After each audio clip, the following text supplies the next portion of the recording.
Welcome to George Mason University's Studio A. My name is Rick Davis, and today our guest is cinematographer, motion graphics designer, and George Mason University alumnus, Cuong Lenguyen. Welcome. Thank you for having me. Thank you. Thanks for being here. My pleasure. You graduated from George Mason in 1997, I think? Yep, summer of 1997. With a degree in... Communication, yeah. With a specialty in was it media production? Yeah, at the time there wasn't quite a specialty degree, but yeah, most of my classes were in video production, film. And then where did you go from there? Well, from there I went to the New York Film Academy and did a certificate program there for a little bit, and I came back to the D.C. area and started working right away. What kind of work did you pick up after New York Film? Actually, when I first started out at George Mason, I was a computer science major, and so when I came back to the D.C. area, my first gig was in computers doing web design, just doing web programming for a web company. But that lasted about a year, and I just got tired of sitting behind a computer, essentially, and so I started doing what I really love to do, which is video production. And I started working in Georgetown, just for a little small boutique called Richfield Productions, and that's where I got my start. And what was your work there? Was it editing or design? I was an editor, yeah. I guess one of my strong points that when I was a student at Mason was editing. I enjoyed it, but I never really, it wasn't my passion. I was good at it. So when I started at Richfield, they hired me as an editor. I didn't know how to use an Avid at the time, which was the editing system that everybody was using. But George Mason University did teach me how to edit on a linear system, and they did introduce me to another editing system I think it was called the IMAX Cube, which has long since died, but it's pretty similar to the Avid, and it gave me enough skills to get on an Avid and start working. And I was fortunate there was another editor there, a senior editor there, who kind of took me under his arm and helped me out and taught me the Avid. Having a mentor is a very important experience for a young artist. It is extremely important, yeah. Now, at some point, you made a big decision, and that was a sort of to make the transition into more of a freelance career. How did you develop the confidence and the sense that you could go freelance?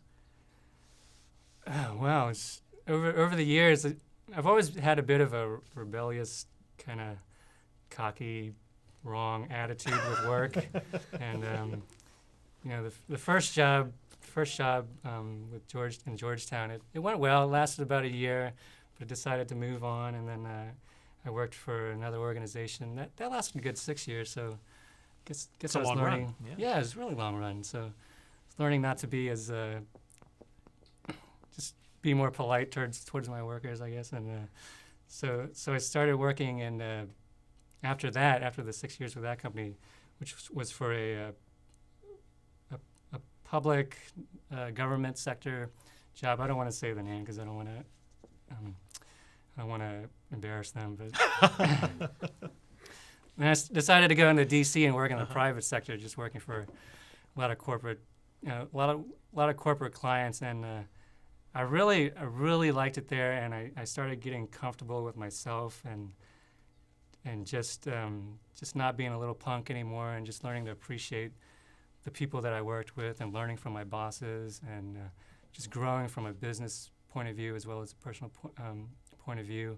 So I took that time there, and I was there for 3 years in that DC company to really get to know the producers there, and really get to know my boss, and really, most importantly, really get to know my clients there. And then after 3 years, I decided, I could probably do this on my own. And the economy was really bad at the time. It was pretty much in free fall at the time. Sort of like now? Yeah. Similar? Now I kind of feel it's close to hitting rock bottom.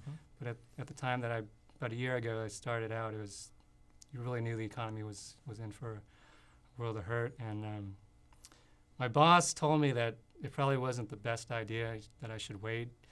But I said, this is what I really want to do. And I felt that this was an opening, an opportunity for me. If I can get into the industry and make a name for myself during a bad economy, when the economy starts going back up, if I could keep my clients, I could do pretty well for myself. Well, one of the things that someone like yourself needs to market his services is a reel. right? Yeah. Samples of your work, and we have a really good example that you provided for us. We'll take a look at that, and then we'll talk about how you put that together and what it's done for you. Let's watch it.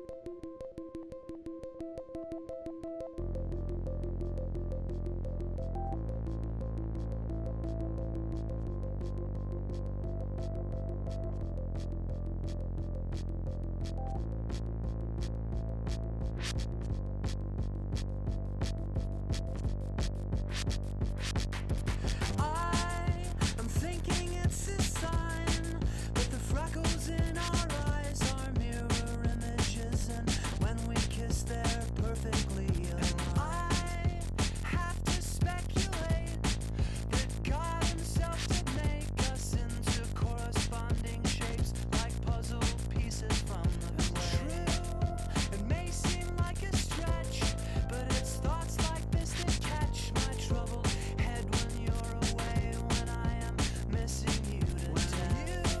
You are out there on the road for several weeks of shows, and when you scan the radio, I hope this song will guide you home. They won't see us waiting from such great heights. Come down now, they'll say, but everything's perfect from far away. Come down now, but they'll stay. I tried my best to leave this all on your machine, but the persistent beat, it sounded thin upon listening. That, frankly, will not fly. You will hear the shrillest highs and lowest lows with the windows down when this is guiding you home. They won't see us waiting from such great heights. Come down now, they'll say, but everything's perfect from far away.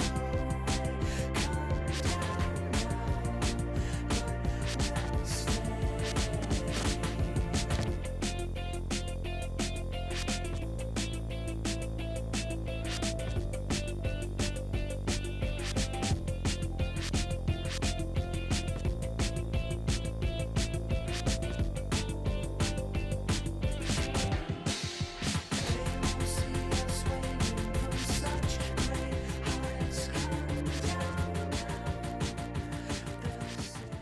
It's fantastic stuff there, and there's so much to notice about it in so little time. But I have just a couple of questions that I'd like you to pick up on.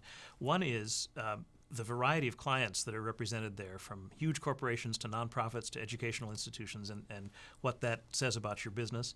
And then also just what makes a demo reel stand out? What's the secret to making something that's punchy and grabby and that'll bring business in? I think a lot of the diversity that you see in my reel is a result of working in the D.C. area. There's a lot of nonprofits in D.C., a lot of government businesses, and a lot of private sector businesses. So I try to represent all that. So when I'm trying to get other clients, I want them to see that I've worked in all these different with all these different types of businesses. I think what stands out in the reel is it's just got to be, every little piece you see there comes from a 3 or 4 minute piece or even longer, but there's always something, just a glimmer of something that really stands out, and that's what you want to capture, and you just want to string those little pieces along, and that's what I try to do in my reel. And it seems to be as much about the transitions as about the moments themselves, because it really has a momentum to it. It's very lively. Yeah, it's the edits themselves between each clip is just, I try to keep it a straight cut, but each of those little snippets of the piece that you see, I try to capture a moment where there's a lot going on. Yeah. So the energy builds. Exactly. Yeah, it's great. Listen, we have great questions from our studio audience that we'd like to hear from, so can we turn to them? Yeah. Hi, my name is Joey. I just want to know what better prepared you, being a film school student or being a major in media studies? I benefited a lot from both, Joey. at George Mason University, I pretty much learned everything you need to know to do well in the video industry, but I don't regret having gone to film school because that just let me get deeper into what I really wanted to learn, which was cinematography at the time.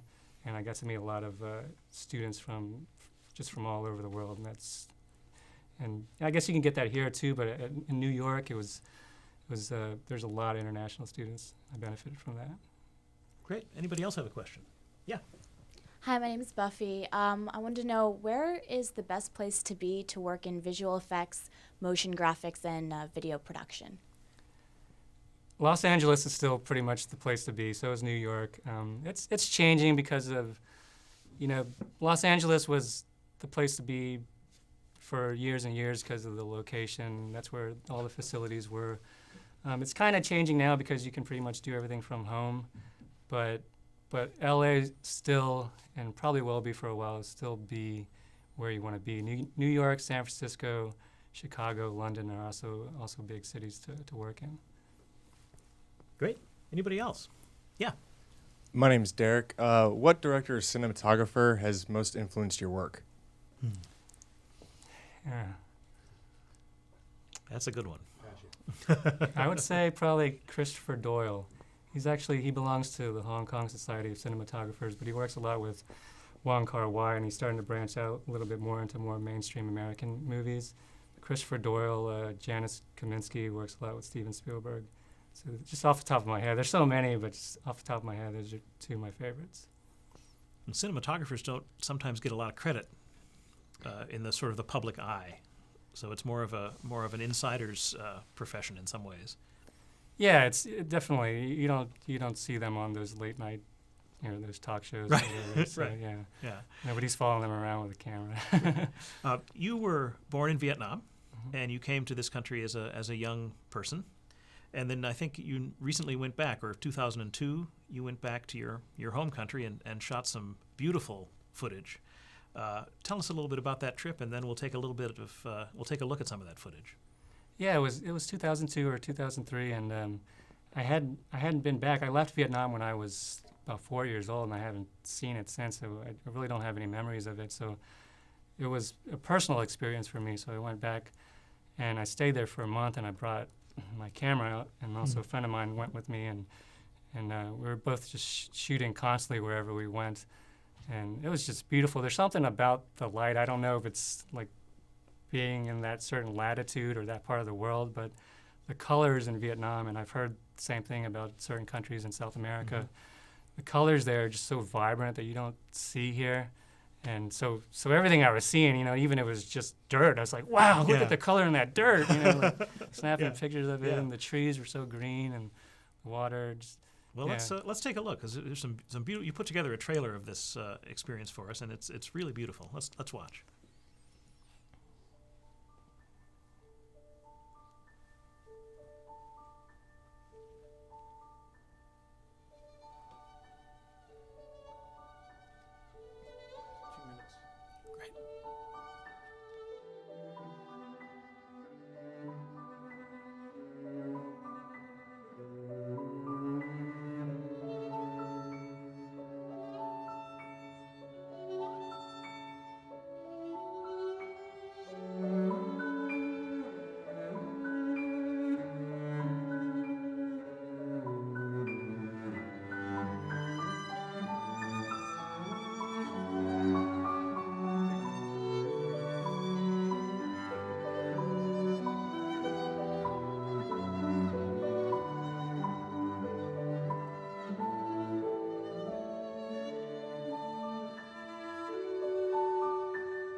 think that's just really beautiful footage, if I may say. What are your plans for it? Do you have a long-range project in mind? It's been years since I've taken that footage, and I work on it in bits and pieces, and I don't know if I ever will market it or try to sell it in any way, but I hopefully will finish it, at least for my family and friends to see the experience that I had there. And you're absolutely right about the light and the colors. They're very intense, and it just adds a luminosity to it. Let me ask you, that leads me back to cinematography, actually.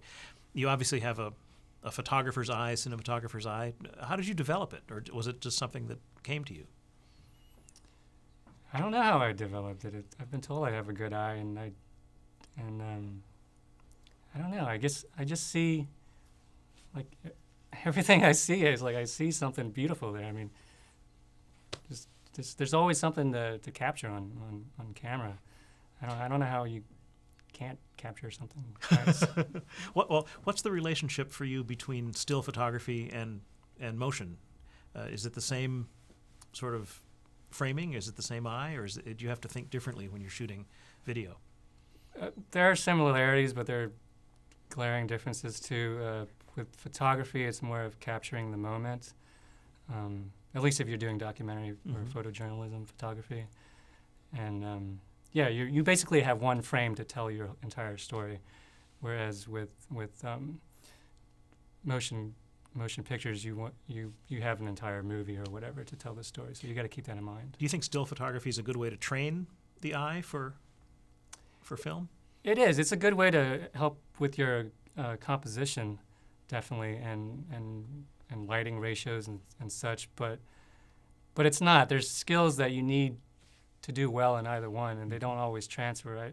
I've known a couple cinematographers who came from photography background, and they've had a lot of trouble because, like, just for example, like nose room, if you want to take that, if a person is going in one direction, you got to give nose room for that. Whereas photography, it's not. What was that term again? Nose room. Can you define that for us, please? Well, nose room is just it's basically space in front of a person's in the direction that they're moving. Ah, okay. And right. it can apply to like a car or a Yeah. bike or whatever. Yeah. Yeah. I'd never heard that before. I like that. Yeah. So at this point in your evolving career, what's your favorite thing to do? What sort of gets you up in the morning and says, I want to do that today? Yeah, it's really hard to get up in the mornings, actually. Aside from the money, it's when early on when I graduated, cinematography was like completely my passion, no question about it. But as the industry's evolved and as I've grown, especially with movies, the creation of images is becoming less and less about what you're capturing on camera, because you can create everything on a computer now. Everything's like CGI.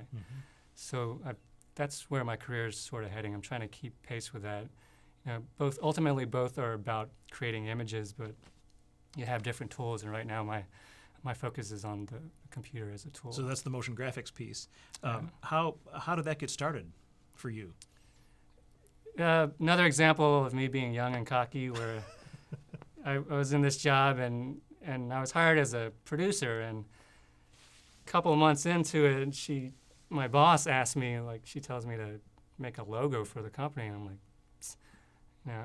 I'm a producer. I'm not going to make a stinking logo for you.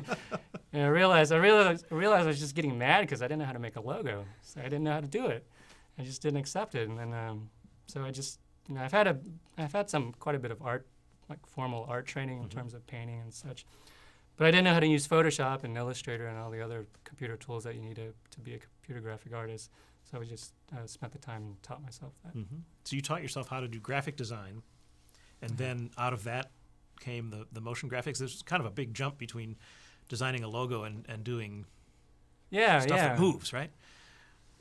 Yeah, I guess there's similarities and there is a jump. Like the training that I had in film school and at Mason, taught me everything I needed to know about video production and video design. There's a language to video, and so just translating the graphics into that language was not a huge step, but I never really thought of it that way. But video classes here taught me a lot about video graphic design. And then you just let slip that you do some fine art work as well. Now, how does that feed into your work in film? I guess that gives me my eye for color and Yeah. composition as well. So you really, a lot of different streams are combining when you pick up a camera. Yeah, it was funny when I started here at Mason. I was a computer science major, like I said, and then when I quit that, I was like, what do I want to do? So I switched to art. So I was an art major for a while, and I got out of computer science because I didn't want to be behind a computer. But it all leads up You're to back. I'm back behind a computer, Yeah. doing what I do. Yeah. That's great. That's fantastic. Great detour, though. Let's turn to our studio audience again and see if they have some more questions. Hi, I'm Roberto, and I was wondering, what's your favorite program to work with in terms of video editing and motion graphics? My favorite program, Roberto, is After Effects. There's a lot of rendering in After Effects, but when you're at the end of that rendering time, it makes this little chime. It goes ding. It's like my favorite noise in the world. And with editing, Final Cut, pretty much. I think you guys are learning that here. Back in the day, Avid was the king of the hill, but that's changing right now. Where I think probably in about 10 years, Avid's not going to be around much longer. So Final Cut, go Final Cut. Good. Another question. My name is Alex, and I was wondering, how much creative control do you have when you're working on a project for a client? That's a great question, and it varies depending on my clients. Some of my clients literally are standing over my shoulder, and I'm essentially just a monkey pushing buttons for them. While other clients, they say, hey, here's a script, here's a message, here's a deadline, just go do it. And what's important is you have the communication skills to thrive in both environments. So let me ask you this, because we mentioned the economy earlier, and you talked about that decision to jump into the freelance world when the economy looked like it was heading south. What are you experiencing right now? Is this a good time or a bad time to have a fairly new freelance career in the? I'm actually here on the show to collect money, so. Oh, very good, very good. Actually, Yeah. I haven't been too badly affected by the economy. I've just been very, very lucky. I was saying before, I was really getting to know my last company I was with, and they are actually now my biggest client and bring me most of my work. So it was a peaceful separation. It's a very peaceful separation, and it's a very symbiotic relationship that we have now. Is that because you have a set of skills that they don't have in-house, and they give you the work, or you share clients? Or? Well, they have it in-house, but they're an extremely busy company. Oh, okay. So they often come to me when it's a rush job, when a client comes in at the last moment and says, hey, can we get this done in a week? And everything in that company, in most companies, runs on a scheduled system, so you can't just but one project for another. So what they do is they come to me, and so I've been doing well with that. And I think this economy, to my benefit, but it's bad for the bigger companies around this area because they're so huge that they're not as nimble and they're bloated, and they charge for a lot of overhead. They got to take care of all their other employees. So a lot of the work that would be going to companies like that are now coming to freelancers because we're a lot cheaper. Yeah. You hear that, everybody? That's the overhead. Another question about your business has to do with just time. How much time do you have to spend developing business or soliciting clients versus actually then doing the work? It's all the work, but doing the creative work or the artistic work. Yeah, half of my business is getting business, and if I were to if my business were to grow, where I would need another person, I would most likely hire somebody to get that business, because it's a lot of work trying to get business, because sometimes you're making cold calls. A lot of times it's word of mouth, but a lot of times it's not, and you're just kind of knocking on people's doors and saying, hey, this is what I can do for your company, and it takes a lot of time, and it's stuff I'm not good at that. So I can use somebody who can communicate well, what I can do for them. Yeah. Do you have to follow up? I mean, after you deliver the product, is there then kind of a client maintenance aspect to it where you have to sort of close the loop and Yeah. solicit their business for the next time. Yeah, keeping a good relationship with a client is essential to having a successful business. Dealing with a client is actually the worst part of being a freelancer because, you know, when you're working with a company, kind of people do that for you, but you have to. Clients don't know what they want, and that's why they hire you. They hire you to give them what they don't know they want, but that's also the biggest problem with working with clients is, you know, they'll often make these changes that could take several days to do, and they don't realize that, and they tell you at the last minute. And so the more communication you have with a client, the better they understand how you work, the better off you're going to be. Just as long as they're never caught by surprise, then you'll do all right with the clients. Real quickly, what do you have on the horizon? Any projects coming up?